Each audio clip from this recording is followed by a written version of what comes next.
الف مبروك لجماهير نادي الزمالك، الف مبروك لاعبين نادي الزمالك، الف مبروك لاداره نادي الزمالك الحصول على بطوله كاس مصر عبور لاند للمره الرابعه على التوالي بفوزه على النادي الاهلي فوز مستحق ب3 اهداف مقابل هدف واحد.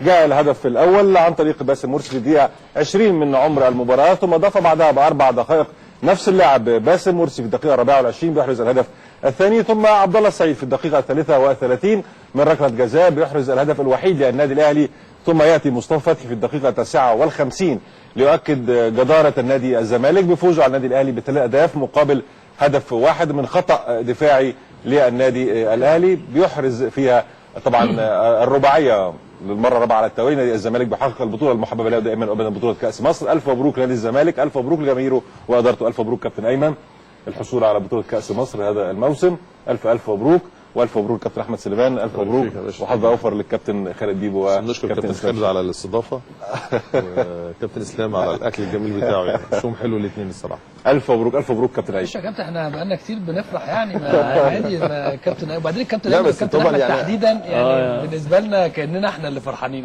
طبعا. ايه رايك؟ يعني لازم اديك النص الاولاني. لا كان ماتش جميل ككوره، صحيح، بعيدا عن النتيجه وبعيدا عن كل، كان ماتش كوره، ابتدى ماتش كوره وكان مليان اخطاء، لان انا قبل الماتش هزرت انا واسلام وقلت في لعيبه كتير قوي بيقولوا الماتش ممكن يتقفل يا بيبو، فاكر لما قلنا يا كابتن احمد الماتش ممكن، قلت لا في لعيبه كتير قوي موجوده في الملعب قادرين ان يخلوا مش حريفه انا بقصد حريته، يعني لعيبه يقدروا يعملوا اخطاء كتير قوي يعملوا نتيجه المباراه. وفعلا اخطاء كتيره قوي عملت نتيجه المباراه. سير المباراه او واقع تحكم في المباراه من الفرقتين غير نتيجه المباراه، انك تحتفظ بالكوره، انك تأدي، انك تضغط، كل ده موضوع، وانك تجيب جون ده موضوع تاني. قد تكون المباراه مليان متغيرات ومليان يعني منعطفات فنيه، اولها ان اول ربع ساعه او اول 20 دقيقه اعتقد كان الزمالك هو المتمكن، والزمالك عمل حاجه اللي احنا كنا بنطالب بيها، يغير اسلوبه ويغير فكره، ولازم اول ربع ساعه او نص ساعه هو اللي يضغط وهو اللي يكسب وهو اللي يحاول يجيب اهداف. هدفين ابتدى بيهم اللقاء، مفيش احلى من كده. رغم كده حصل نوع من انواع التراجع، ده دخل النادي الاهلي في المباراه، فجاه اتحولت السيطره والقدرات كلها لصالح النادي الاهلي، اللي عمل اعتقد 25 دقيقه مميزه جدا، جاب فيها هدف وضيع فرصتين ثلاثه. كان بعض مدافعي نادي الزمالك، مش كلهم، بعض مدافعي نادي الزمالك كانوا مميزين جدا في الجزء الثاني، وقدروا ان هم يواجهوا كويس، وخاصه الاثنين اللي قدام طارق حامد واحمد توفيق بمجهوده الوافق، ومعروف يوسف رغم ان هو كان مختفي لكن تمركزه كان مظبوط في ظل غياب دفاعي متكامل من علي جمعه. لا علي جمعه حاجه ثانيه، علي فتحي. لا ما انت لما بصيت لي لخبطتني، انا حسيت ان انت متضايق. لا والله اصل علي جمعه ملياش، على فكره الحمد لله على سلامته علي جمعه، يعني علي جمعه الحمد لله على سلامته لان هو حبيبي يعني. فعلي فتحي في ظل غياب علي فتحي، تمام بيبو لو سمحت سيب لي كمل. فده وصل يعني وقفه معروف يوسف ظبطت قوي الجانب بتاع علي فتحي. خلينا نكمل ان الحاله اللي كان عليها باسم وايمن حفني وشيكابالا في بدايه المباراه برضو زودت من رغم قلتهم ان هم 3 بس في وسط مهاجمي مدافعي نادي الاهلي، الا ان ال3 دول تالقوا. باسم كعادته قدر يخطف رغم الاصابه الكبيره اللي احنا ممكن هتبين قد ايه اللي حصل لسعد سمير من الخبطه دي، لكن الخبطه دي كمان ما كانتش خبطه بس، كانت خبطه وخبطه اهداف بعدها. والبعض بيطالب بطرد باسم مرسي. ايا كان لا هي في حكم، مش هنتكلم في الحاجات دي يعني اي حد يتكلم في الحاجات دي. تمام. في كل ده اثر على بدايه المباراه. باسم ابتدى كويس جدا، الخبطه دي طبعا عملت فرق جدا في المباراه، باسم قدر يخطف هدف باسلوبه في ظل حراسه كوميديه جدا، وانا معايا حارس مدرب حراس مرمى احمد عادل، حرس الكره قوي لباسم لحد ما دخل بيها جون، كان خايف حتى على ركبته او رجليه انها تتصاب. بص الكره عامله ازاي، باسم قدر بشيء من التصميم، اصل دي مش فن، دي تصميم واراده، ده هدف ما فيهوش فن، ده هدف تصميم واراده، ان انا الكره هلمسها اغير اتجاهها تبقى جول. اللمسه بتاعت شيكابالا كانت راقيه جدا روعه جدا، لكن في ظل ده كله خلينا نقول ان مؤمن كان موجود في المباراه، يعني مؤمن عارف يدير مباراه، خلينا ندي الولد حقه، عارف يدير مباراه، عارف يعمل تشكيل رغم اعتراضي على 4-3-2 لكن وظفها بشكل مظبوط، ادى تحرر متميز قوي لاحمد توفيق وتحرر كويس قوي، نفس الهدف اللي عمله الموسم الماضي. ومين كان معاه بقى؟ برضه سعد سمير نفس الحدث. شريف اكرامي بس احمد غير شريف ايه؟ شريف اكرامي مش احمد عادل. فاكر احنا قلنا قبل الماتش اللي جوان باسم اللي جاب قبل كده. برافو عليك يا فكانت الفكر هو، لكن خلينا نتفق الشوط الثاني ابتدى بدايه اعتقد سر مؤمن والهدف، بص نفس اللعبه بتتعامل ازاي. بصراحه مميزه قوي نعم. وحاله طبعا التصميم رائعه من باسم.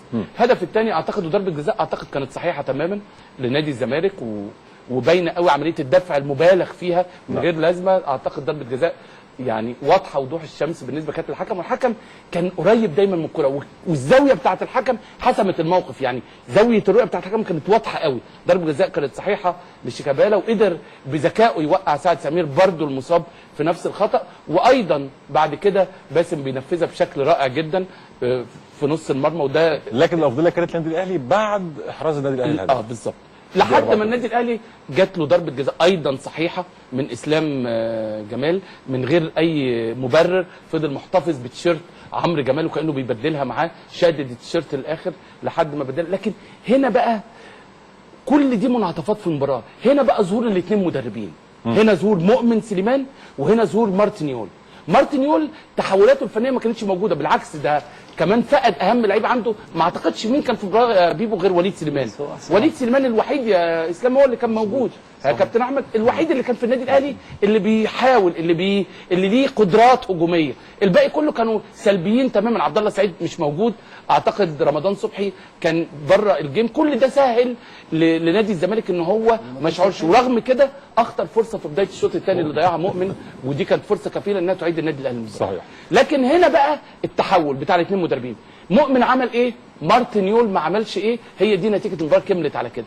تغيير شيكابالا ونزول مصطفى فتحي عمل رئه متحركه هجوميه مختلفه، لان سحب النادي الاهلي في نص ملعبه وابتدى يتعامل مع المرتدات، ودي شكلت ذعر دفاعي للنادي الاهلي، فكانوا عندهم نوع من انواع اللخبطه. مارتن يول ما قدرش يعمل ولا جبهه يمين ولا جبهه شمال، اضطر يلعب من العمق عن طريق عبد الله سعيد. وكلنا اتكلمنا على المحاولات الوان تاتش اللي في عمق دفاعات نادي الزمالك اللي دايما بتتقطع، ودايما لعيبه نادي الزمالك من الكثافه الدفاعيه كتيره بيتخلصوا منها. لكن مؤمن قدر يسيطر كمان على بقيه المباراه ويعمل تغييرات بمحمد ناصر بايمن حفني عشان يعمل جبهه قويه جدا، وبعدين يعدل التغييره ما عجبتوش جوه دماغه، يروح راجع تاني معدلها وشايل علي جمعه علي فتحي ومنزل ابراهيم صلاح علشان يظبط تاني منطقه نص الملعب ويظبط الجبهه الشمال. اعتقد مؤمن ادار مباراه بشكل رائع جدا. لعيبه نادي الزمالك الرجوله والكفاح والتوفيق. خلي بينا نقف عند الجمله دي مهمه قوي. التوفيق كان في صالح نادي الزمالك، وهارد لك للنادي الاهلي التوفيق ما وقفش معاه في كذا فرصه. كابتن خالد بيبو دايما وابدا الفوز ليه 100 اب لكن الخساره ليها اب واحد. ايه اللي حصل في النادي الاهلي النهارده؟ لا خلينا في البدايه اقول طبعا مبروك لنادي الزمالك، مجلس ادارته وجماهيره، مبروك كابتن ايمن، مبروك كابتن احمد. مكسب الزمالك النهارده هو مكسب مهم جدا بالنسبه لنادي الزمالك في التوقيت الحالي بعد موسم طويل. بعد ما نادي الزمالك خسر بطوله الدوري كان مهم ان هو يخش المباراه بالشكل ده. زي ما كنا بنتكلم قبل الاستوديو، مارتن يول بيفشل في المباريات المهمه، المباريات الصعبه اللي فيها تفكير، اللي فيها شغل، اللي فيها استعداد، فيها تغيير، فيها حاجات كتيره، فيها تفاصيل كتير. انا بحس ان هو بيتوه، بحس ان الامور بالنسبه له صعبه جدا. هو راجل مميز في الحاجات دي، بس زي ما كنا بنتكلم يا كابتن اسلام ان هو مميز قوي في الكور الثابته، هو اللي بيقدر يشتغل فيها بشكل كويس جدا. هو ده وليد سليمان. خروج وليد سليمان هو النقطه الفاصله في اداء النادي الاهلي ككل. هو الوحيد اللي كان عنده الحيويه، هو اللي كان عنده نشاط، هو اللي كان بينقل النادي الاهلي للحاله الهجوميه بشكل كبير جدا. طب وليد سليمان كان موجود وكان الاهلي منهزم ب3 اهداف مقابل هدف عادي، بس كان عندك وجود، بس كان عندك امل، كان ليه وجود في الملعب. يعني انت خسران بس راجع، يعني الامور بالنسبه لك يعني ممكن تقرب. انما خلينا نقول ان الزمالك دخل المباراه بشكل جيد جدا، وعايزين نقول عنوان كبير جدا: الاستحواذ مش هو الكوره هي الاهداف. الكوره بتحسب بالاهداف، مش شرط ان انت تقعد تستحوذ على الكوره وشكلك ان انت بتهاجم وشكلك انت رايح للجون بدون اي فعاليه هجوميه. بتتكلم على نقطه ثانيه، يعني مع عمرو جمال انا مش بحبه جدا، بس تحركاته جوه ال 18 كلها مش مفيده. يعني ال 18 انا ما بحسش ان هو بيتحرك في اماكن ان هو يستفيد من كل الكره العرضيه اللي بتيجي للنادي الاهلي، او كل تحركاته على الجون بعيد جدا. يعني تبص تلاقي عمرو جمال بيخرج من المباراه بدون ما هو ضيع اهداف. يعني حتى الاهداف اللي ممكن ان هو تجيله فيها فرص بحس ان فيها شويه منظره اكتر من ان انا ادور على ان انا ستايل الستايل اكتر من غير ما انا اجيب جون. يعني بص اتفرج على كل هجمات النادي الاهلي ما تحسش ان وجوده في ال 18 بشكل كبير وشكل واضح جدا. التغييرات اللي بتحصل في التشكيل، انت بتجهز ناس وبعدين تروح مغير ناس وتجهز ناس تاني تروح تحط. يعني انا مش قادر افهم برضه هو بيفكر ازاي. يعني انا قعدت في المباريات بحط احط اسمه معلول وبعدين احط مروان وبعدين اروح جايب عماد متعب من الاخر اروح منزله. يعني حتى التغييرات كلها. وبعدين يعني انا استغربت بالتغيير. هو هيغير عماد متعب لما وليد سليمان اشتكى، هيغير عماد متعب لما هيغير عمرو جمال، هو عماد متعب. ايه ده؟ هو انا هغير عماد متعب؟ يعني لو كان احمد عادل اشتكى كان هيغير عماد متعب برضه؟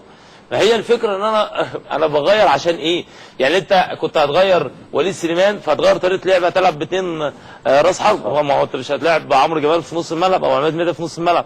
طب لما انت غيرت عمرو جمال لعبت تاني براس حرب واحد. يعني انت معنى كده ان التغيير هو اللي بيسوقك، مش طريقتك في اللعب، مش ان انت عايزه في المباراه بتسوقك زي ما هي عايزه. يعني انا عماد متعب هو التغيير وزي ما تحصل يعني يعني خلاص هي مش مشكله. نعم. دي نقطه انا استغربتها، ما كنتش يعني مش فاهمها هو كان عايز ايه. يعني هو كان يعني خلاص هيهاجم هلعب وليد سليمان هيخرج، وبعدين انت ميدو جابر لعب كويس قوي والسايد بتاعه هايل وان شاء الله هيبقى يعني من اللعيبه المميزين جدا سواء في النادي الاهلي او في منتخب مصر. بس انت الراجل جبته بقالك 3 مباريات حتى ما اديتهوش 10 دقائق في اي مباراه. هو لسه خلصان فهو يعني جابه بسرعه. انت جبته بسرعه. طب انت بتحطه ليه؟ طب انت علي معلول لعبته ليه الماتش اللي فات؟ طب انت يعني ايه اللخبطه دي؟ يعني انا مش قادر افهم. يعني انت بتدير الفرقه ازاي؟ يعني انت المفروض انت بتحط الناس بتجهزها عشان تنزل المباريات تبقى انت جاهز عندك تغيير. انت رحت شايل صبر حيل ورحت المباراه الكبيره اللي احنا المفروض ان انت بتجهز عليها. يعني هو انهي الاهم قبل النهائي ولا النهائي؟ معنى كده ان انت كنت بتلاعب معلول يعني عشان بتريح صبري. العنوان كده. وبتلاعب محمد هاني عشان تريح احمد فتحي. طيب هل يا ترى ان انت مجرد ان انت كسبت قبل النهائي فهو ده المكسب بالنسبه لك خلاص النهائي ما عندكش مشكله؟ طب انا هل دلوقتي في حد بيغير دماغ مارتن يول يا خالد؟ انا ما بقتش يعني اللي بيحصل ده في دماغه يعني اكيد مش بتاعه هو بس. انا بقيت حاسس ان هو شغال بالدور. يعني مثلا ايه، انا بحط عماد متعب وبعدين وراه مروان صبحي مروان محسن وراه عمرو جمال. احنا كلنا وش مروان يعني ماشي. اليوم طويل فانت حاسس ان هو بيرتبهم كده. يعني فاهم ازاي؟ انا احط واحد النهارده والتاني بكره. يعني مش ترتيب ان انا حسب احتياجاتي للمباراه او ان انا بغير تغييرات تفيدني في اللقاء. اخر حاجه اخر قصه، انت رحت شايل وليد سليمان لظروف اصابه. تنزل مين؟ مروان محسن. طب انت كنت هتلعب ازاي؟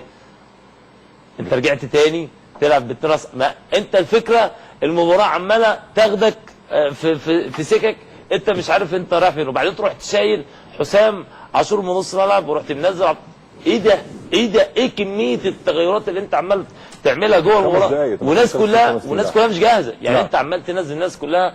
انت مش يعني هو شاف ميدو جابر كام مره في التمرين؟ بقاله قد ايه بيتمرن معاه؟ يعني انت فاهم قصدي؟ معنى كده ان انت بتقول كل الناس اللي معاه دي انا مش شايفها بقى له فتره ولا مش عايزهم. فهي القصه انا بقول لك الناس الزمالك كان صالح موسى كان يبقى احسن، صالح جمعه يبقى احسن. بص عشان بس الوقت انت عندك عندي فاصل. لازم ناخد لازم نطلع فاصل بجد. قبل ما تطلع فاصل قبل ما تطلع فاصل الناس الزمالك يعني قدر يستفيد من اخطاء النادي الاهلي بشكل كبير جدا. المباراه كان فيها اخطاء دفاعيه قاتله بالنسبه للبين الدفاع هنا او هنا. نعم. يعني بالذات في الاهلي طبعا. طب تامر بقول لك لما تيجي بعد كده تخلي نص توفيق طبعا والنص الثاني يقعد يريح شويه. طبعا وليد سليمان علامه مؤثره جدا في النادي الاهلي. اصابته وتغييره اثر كتير قوي على النادي الاهلي. نعم. طبعا الهدف اللي ضيعه مؤمن زكريا طبعا الكره في العارضه غيرت كتير من اداء. بالاضافه لتغييرات مارتن يول. يبقى المهارات الفرديه هي المؤثره في كل فرق العالم وفي كل الدنيا. نعم. وفي كل النتائج. راي الكابتن احمد سليمان والكابتن اسلام الشاطر بعد هذا الفاصل. ابقوا معنا.